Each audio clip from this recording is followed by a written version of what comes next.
What's going on, everybody? He is Ira Schoffel, managing editor of Warchant.com. I am very hot. We're not like physically. Physically, I'm hot. I'm not talking about like my looks or anything. I'm Aslan Hajivandi. Thanks for being here, everybody. We're going to wrap up the last practice before the first scrimmage of the preseason. But another reminder: the good news and bad news is that we're going to start all these videos off with telling you that it's only $1 to sign up for an entire year of Warchant.com. There's no hidden print or anything. It's $1 whole entire year. But the bad news is it's not going to last that long. It's a limited time offer. Get on it. You can read his observations, Corey's observations, Tom Lang's observations. You can get everything recruiting-wise over on Warchant.com, the ultimate Seminoles sports source. Thumbs up to you, everybody, please. And I've seen the records. A lot of you have signed up, but some of you haven't. Now's the time. Get on it, everybody. All right, so I don't want to call today like a laid-back day or less strenuous. Now, how would we characterize today? Obviously, with the scrimmage coming up tomorrow, they didn't want to go full 25 and the full sort of regalia of what they would do. But what did you see out here today on Friday, and how would you characterize today, I guess, overall, Ira? Yeah, it was definitely predetermined that they wanted to be this a little bit lighter day physically. They didn't have full pads. Just trying to kind of go through things, get ready for the scrimmage tomorrow night. Didn't want a heavy load today. They did have a heavy load yesterday. So I think that was the mindset.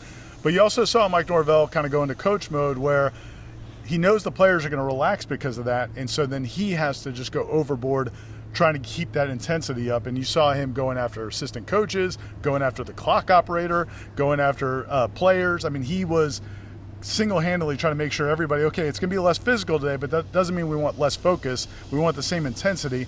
And so that was kind of his driving message. But they got a lot of fundamental work done, did some 11 on 11 stuff. And I thought the 11 on 11 stuff, especially for the offense, looked pretty good. Yeah, quarterback play, obviously, and folks, when we talk about 11 on 11 afterwards, Mike Norvell, very complimentary of the play of Jordan Travis. He was asked specifically about Jordan, so he didn't omit anybody by, purposefully. But the fact of the matter, he thinks he's got better footwork, better accuracy, he's going through his progressions better. Did you see some of that in the 11 on 11 today? 100%, and really all three quarterbacks in the sense of, I was just thinking about this the other day, compared to a year ago, in preseason, you would have reps or series where you could tell the quarterbacks weren't exactly sure what they were supposed to be doing, or the coaches weren't seeing what they wanted from the quarterbacks. But really, whether it's Jordan, particularly when it's Jordan, but also when it's Tate, and even when it's AJ, it seems like the quarterbacks know where guys are supposed to be.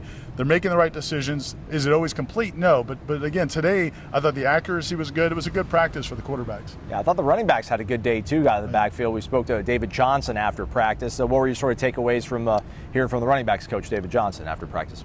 We always love talking to Coach Yak, David Johnson. It's what the kids call him. Formally. He is a running backs coach. I mean, it's what he does by trade, and the passion he has for not just because sometimes with running backs you feel like, okay, you get a really talented kid out there and let him. Jimbo used to say, it's between him and God. If you've got the right running back, it's between him and God. But I think Coach Yak really focuses on ball security, pass protection, all the fundamentals that go into the position, and you can see the excitement he brings to that. But he was really good about Rodney Hill, who also talked to a freshman running back who I think we think is going to be a part of this offense this year. Was not highly recruited coming out of high school, 3-star prospect, but they love him, and he's had a really good camp. He also was obviously really high on Trey Benson and Lawrence Stofili and C.J. Campbell. I mean, the whole group. They're Trayshawn Ward. They're excited about that running back group, and I just like hearing him talk. Man, maybe it's the New Orleans thing. I can listen to David Johnson talk all day. It's easy. It's a piece of cake.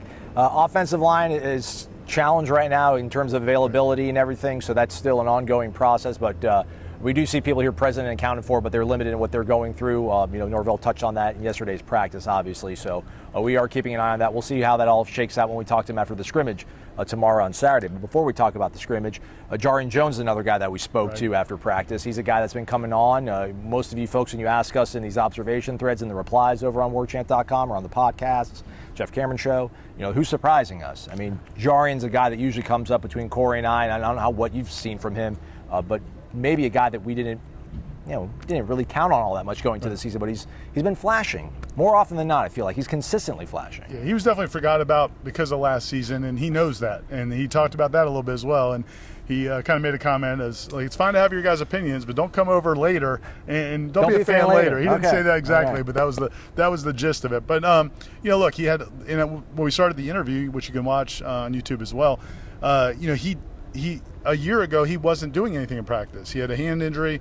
He wasn't even able to work out. So for months, he wasn't even really able to get up a sweat, wasn't able to build strength and get ready for camp. And then they get to a Notre Dame game, and it was like, hey, man, you got experience, go out there and play. And he said it took a long time to get back into it. Plus, he said mentally he lost some confidence and started to wonder whether or not football was really going to work out for him. And so we'll have a story about him on the website at warchant.com. You can watch that full interview as well. But really some good insight into what he went through last year and how excited he is about this camp. He's in the thick of that race to win the cornerback job opposite of Amarian Cooper, and he's also competing at nickelback. We don't think he's going to beat out Kevin Noles necessarily, the returning starter, but he's in the mix there, and he likes that position too. So I think he's going to be on the field a lot. The big question is, can Robert Scott win the Heisman Trophy this coming season? And that's something that we're going to have to keep an eye on. That is the big question. It's not really a question.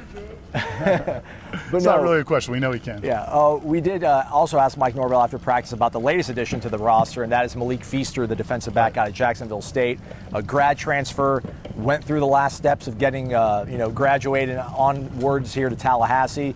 I thought it was interesting that they added defensive back, but he said that they were looking at the numbers and they wanted another piece back there. Yeah, and he did. It was interesting all summer because they kept bringing in these transfer defensive backs, but then weren't signing them. And he talked about, he said, look, we brought in a lot of guys because they did want one more piece in the secondary, but a lot of guys would come in and say, okay, well, you have 4 returning starters out of 5 positions, and how's that going to work? And where, and kind of wanting, if they're transferring in for 1 or 2 years, am I going to start? And he said the thing you love about Malik Feaster, who comes in from Jacksonville State, is he just wants to be a part of it, wants to compete, wants to have an opportunity to play his last year of college football.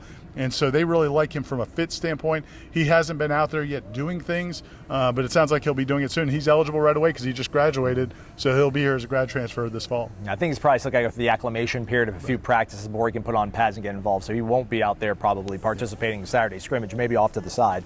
But with that said, 7:30 Saturday night, they'll be scrimmaging inside Doak Campbell Stadium. It will be closed, but we'll be able to speak to Mike Norvell and the coordinators afterwards. I mean, what sort of things are we going to be having to ask for to kind of figure out maybe the steps and the growth they've made after the scrimmage? Because he admitted, this is a big deal. I mean, going in there under the lights, this gives them a really good idea of who they can maybe rely on coming forward. And I like that. He and David Johnson both said that it's different when you go in there for a scrimmage, and you got to appreciate that and embrace it. And some coaches will say, oh, well, we scrimmage at practice. It's not that different. Well, it is different. And I think what they're going to want to see is some of these guys that haven't done it before in that stadium, the transfers, the Johnny Wilsons and Micah Pittmans. Well, Micah Pittman did it in the spring game. Johnny didn't so much in the spring game. But those guys that have, and a lot of the freshmen that they expect to play, how do they play in there without coaches telling them what to do, standing right next to them on the field, just how they operate in a game situation? Because that's going to let them know it is one thing to do it in practice. It's another thing to do it in the scrimmage, in the stadium, with the lights on. And I think that's going to be, they know what Jordan Travis can do. They know what, Dylan Gibbons can do. It's those new guys, I think, that need to kind of prove themselves. All right on. What can we prove to the folks to let them know that it's worth paying $1 for an entire year of Warchant.com? What's over on the website right now, Ira? Well, we did a profile today. We started some profiles on newcomers, and we have one today about freshman offensive tackle Julian Armella, 4-star recruit, who has really been impressive this preseason. You can read that. We also will have that story about Jarian Jones and kind of his return back to what he thinks he can be at this level. And then Austin's doing a feature about Rodney Hill and Brian Courtney, 2 of the incoming freshman skill players, running back and tight end, who might be part of this offense this season. So he'll have that story as well. And then plenty of coverage previewing the scrimmage and then from the scrimmage tomorrow night. Observations from Tom? Also, observations from Tom. Tom Lang will be coming. And also, there's a recruiting roundtable up on the site where Michael has a conversation with Chad Simmons and my other guys, Sam Spiegelman from on3.com, talking about Florida State, how the recruiting has gone so far, and what perceptions are of Florida State recruiting. We know what people around Tallahassee and Florida think about Florida State football right now. They kind of got their national perspective about what recruits and their families are saying about Florida State football. And the Nats are coming on. I was going to make my goat sound because it sounds like it's like the recruiting goat roundtable right there. Right. You got Simmons, Spiegelman, and Langston. So do check that out. Again, hit the thumbs up on the way out. We certainly would appreciate it. Jeff Cameron Show. Check out the replay if it's not live when you're watching this video by the time we flip it for you. And we'll have you covered from the scrimmage. He's Ira. I'm Aslan. Thank you for watching this edition of Warchant TV. Have a great one, everybody. $1.